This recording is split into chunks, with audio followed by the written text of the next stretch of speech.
Hello, dear friends. This is Grandma Jeannie. Welcome back to my workshop. You'll never guess what kind of mess I've gotten into now. First, I'm going to give you my excuse. I have been busy. I failed to get my excuse videotaped. So here it is. I've been busy. Been in the garden, working in the yard, in the house, downsizing, organizing, cleaning things, getting listed, getting soaking, back, getting mail. I've been dancing, friends, and my grandkids. I've been going to the lake house, I've been working on Dollhouse furniture, working on Dollhouse, working on my hobbies, and some online games, and I've been buying. This is what we're dealing with. You see this stack of boxes behind me? That is stuff I have purchased on eBay and other Facebook Marketplace sites and other online sites and had shipped to me. I think there's some craft stuff in there and maybe some gifts in there, things people have sent me, and I have not opened them for a month or 2 months. We got a lot to do. Let's get busy.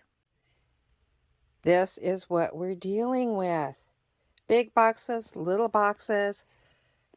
Lots of boxes. Come back and support me while I get through this. I can't wait to see what's in here. I have forgotten what most of them are.